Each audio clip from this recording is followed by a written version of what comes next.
Yeah, that's quite a lot.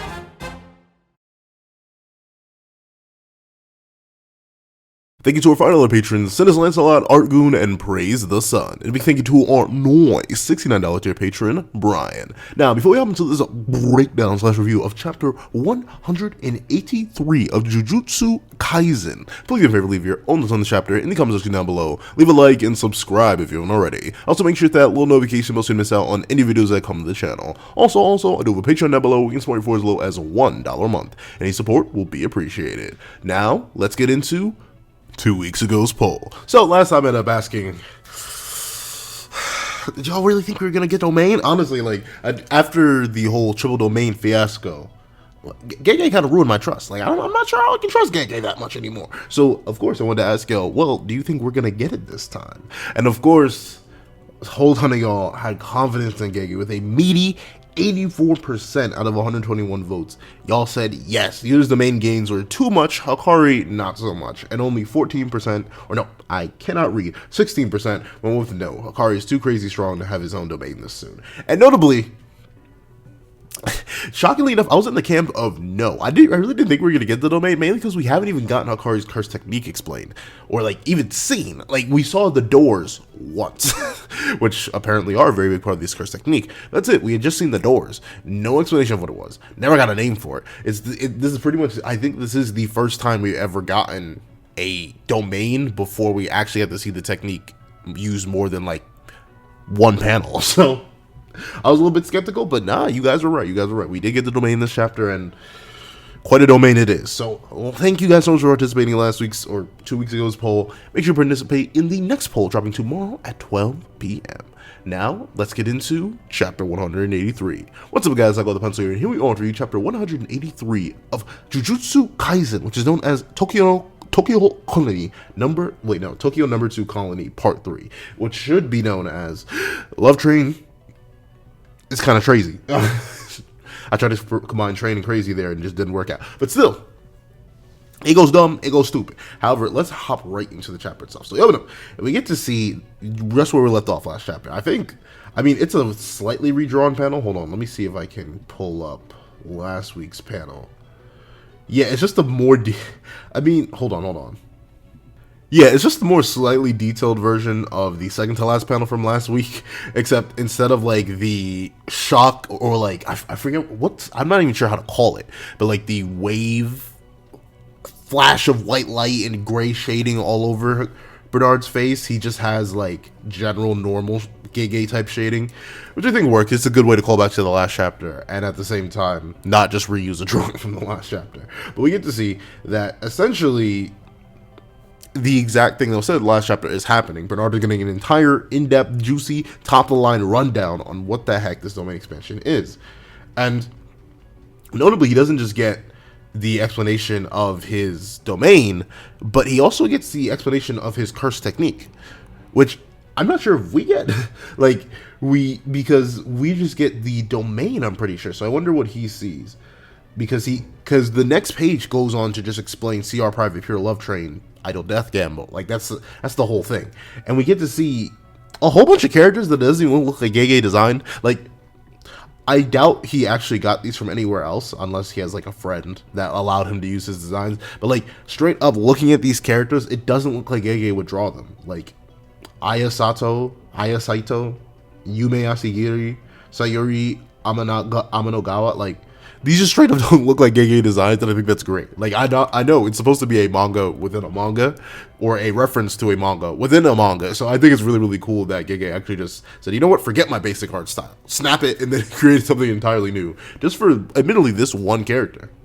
But then we get the full rundown on Hakari's entire domain. So essentially, long story short, he just keeps running like a pachinko machine, as CR Private Pure Love Train is based off of. It's like a fusion of pachinko machine alongside a manga he likes, and he kind of just rolls the two together, and as he rolls certain scenarios, he gets buffs essentially alongside that, which explains why Yuta said, well, on a roll, Hakari Senpai is stronger than even I am. And I mean,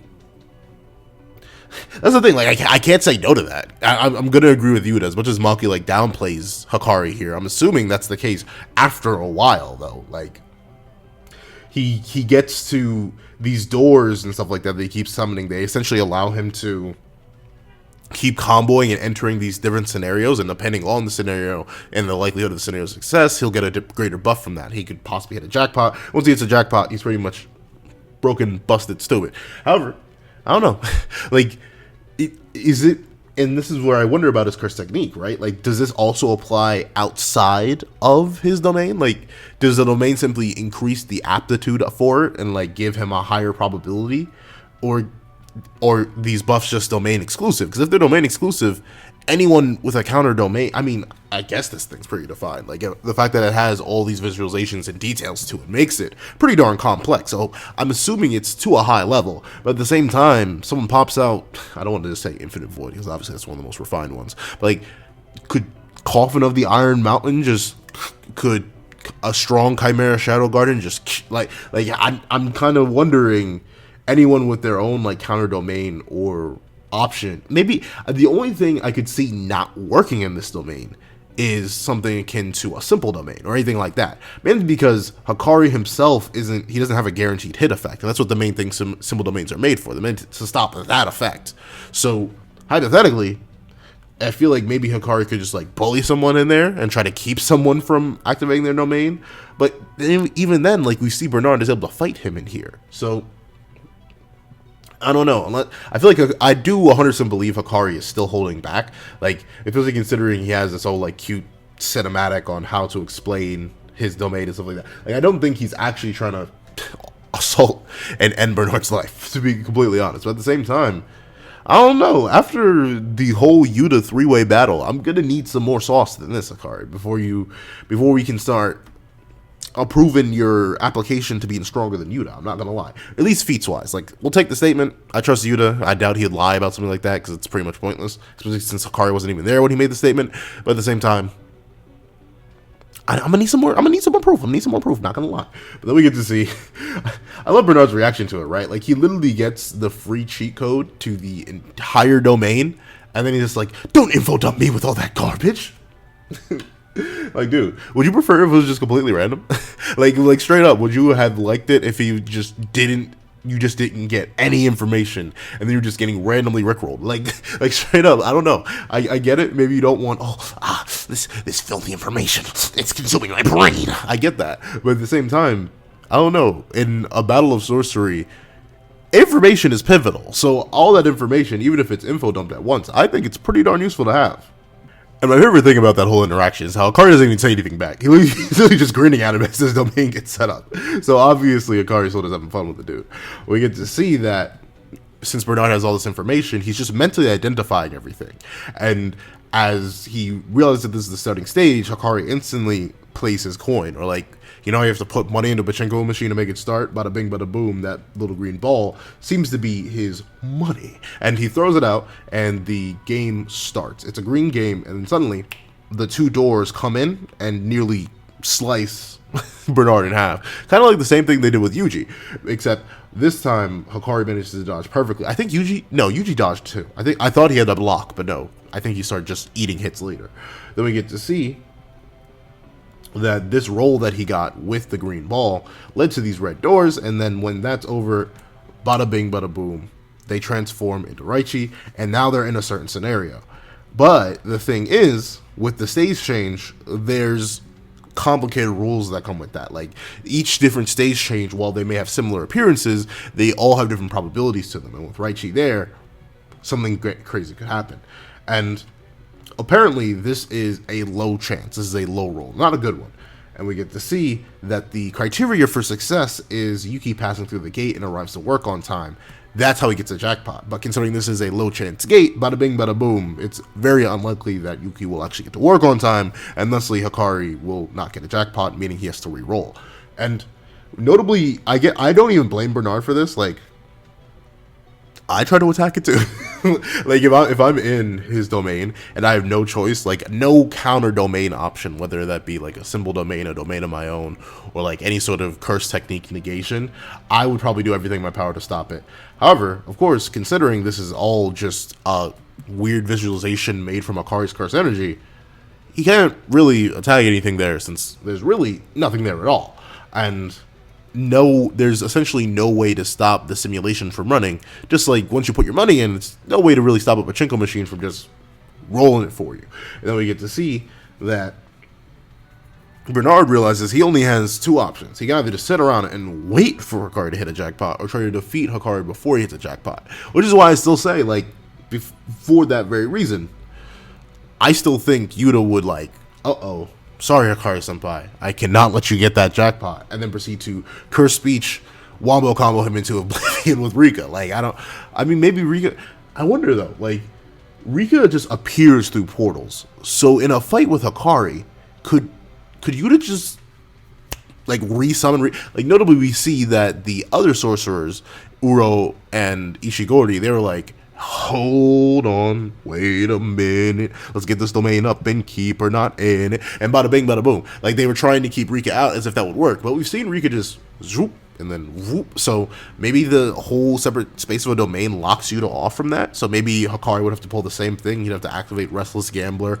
before Rika could be in the general range of the domain forming. But then couldn't Yuta just perform his own counter? Like, that's the thing, we don't know Yuta's domain properties and how refined it is. And then, once again, like I said, this seems pretty refined, so who knows? Yuta does have less experience than Hakari, so maybe Hakari's domain is more refined. We'll see. But we get to see that, obviously, due to the indicators being late, Yuki is still gonna fail, essentially. Hakari could not get the jackpot. But the most interesting thing to note here is that even with his curse technique, which allows him to see the future, he cannot predict the indicators or the outcome, which means even in the quote-unquote future of Hakari, he doesn't know what's gonna happen. He just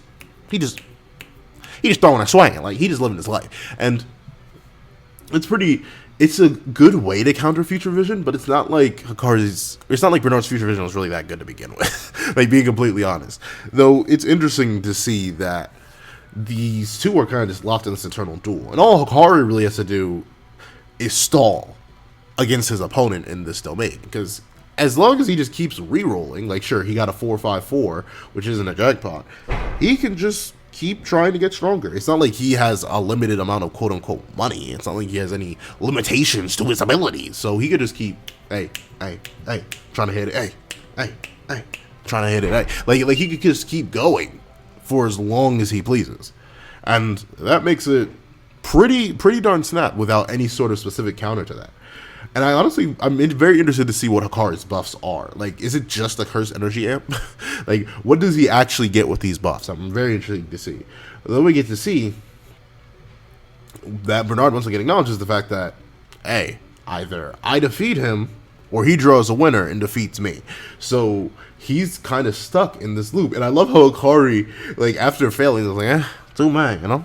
Sometimes that happens to the best of us, you know? Now allow me to re-roll, and then we're going to play this whole game again, and then we're going to do it again, you know? You and me, we got some time here together in the empty world of ours. I ain't knowing out here, and I know I'm breaking in this domain. I'm kind of built different, you know what I'm saying? I'm stronger than the second strongest sorcerer. Why they call him the second strongest sorcerer? If I'm the second strongest sorcerer, you know, I don't really know. I guess something about this roll. But speaking of the rolls, I'm getting on a roll right now. Speaking of a roll, I want to go down to the... Sorry, I was about to make a very, very deep reference. I don't know if anyone would get it, so I'm gonna stop myself. But I want to get a pork roll. No, I'm kidding. Okay, if you got that, you got that. But we see that Bernard is like, I cannot let him hit that jackpot, or else it's just an auto lose scenario. But apparently, that's not the main thing that's on Bernard's mind. I mean, like, he says so far so good, but he's like, no, this isn't good at all. This is an insult to the manga. And, like, notably, I love manga. I love really just content in general, like whether it be YouTube content, anime content, manga content, Western content, like whatever. I like when people create things. So I mean, I don't know. Like, I I wouldn't call the Seven Deadly Sins anime an insult to the Seven Deadly Sins manga. I'd just be like, it's poorly made art. Like I don't.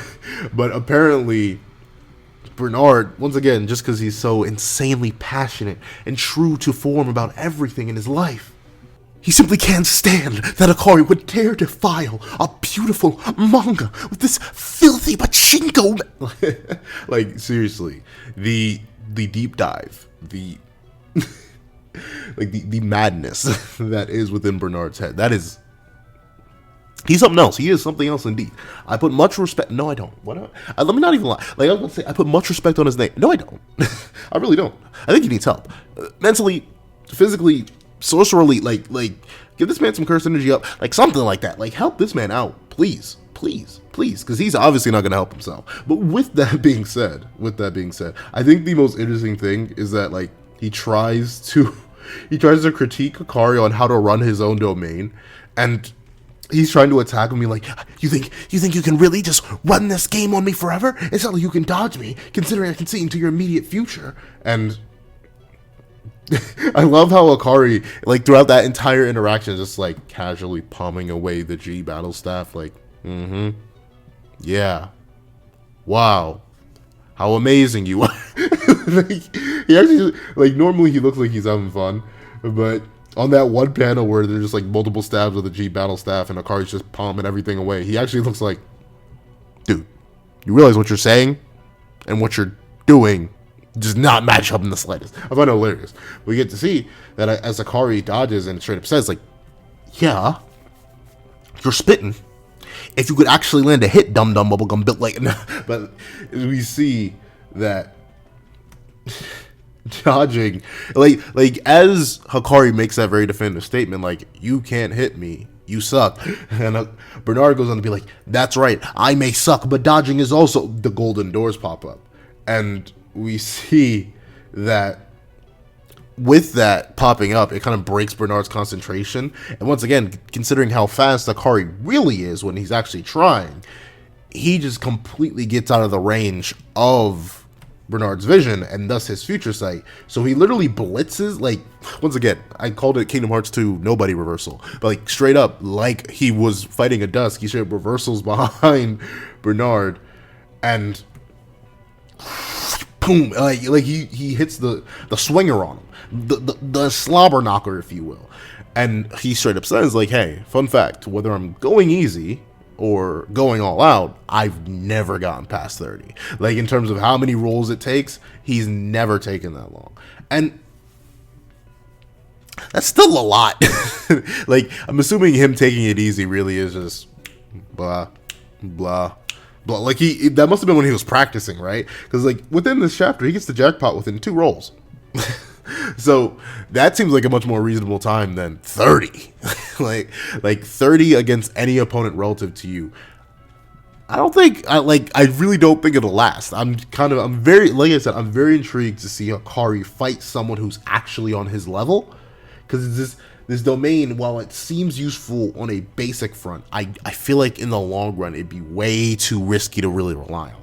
But we see that he swings, knocks Bernard into this new reality, and this is the final train Ricci. And this apparently has an 80% chance of success. But as all my Pokemon players out there know, if it's not 100%, it's gonna miss.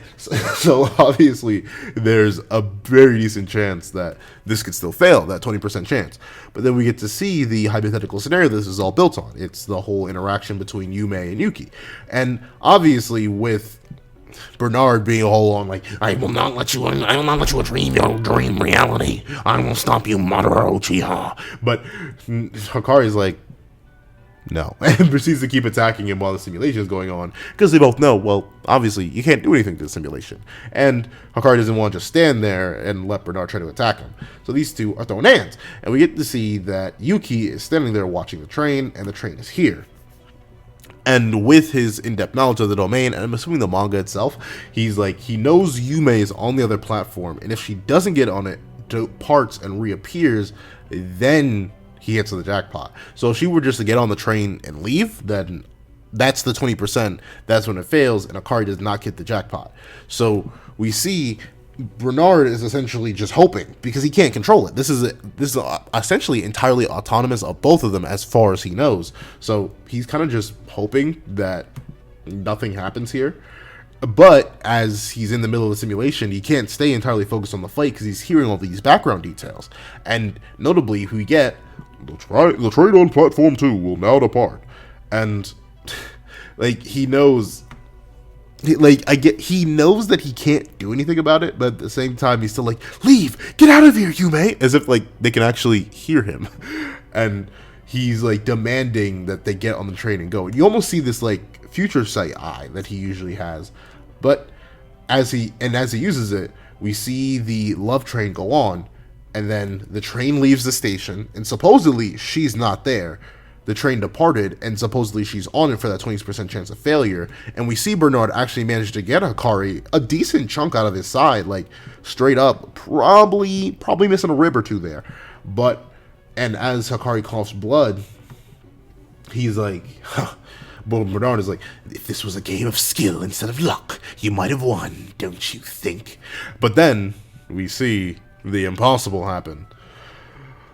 Yume is here, and the last train was apparently missed, and that means he rolled all threes. He hit the jackpot, and Hakari happily declares, wrong. I use skill to grab a hold of luck. And that's the end of the chapter. So I mean, it's a really solid chapter. I like the introduction of Hakari's domain, though I do want to see it used against someone with a little bit more value in combat. Like, I know Bernard's brain was modified for sorcery, but obviously he kind of got matched up against poor opponents. Like, you'd have got matched up against rivals, like straight up special grade tier curses and curse users. Like, that was a fair fight for him, even if he is that mighty. Meanwhile, Hakari kind of just got matched up against a scrub, otaku, crazy man.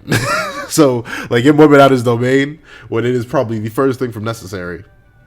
It'd be like that, it'd be like this sometimes, but he's now, I think he's literally gonna curb stomp. Like, there's nothing, I don't see anything Bernard can do at this point, especially considering how much damage that one kick did to Bernard's face. Like, it literally scuffed up his entire face and seemingly broke his nose. Like, plus that jackpot, I hate to say it.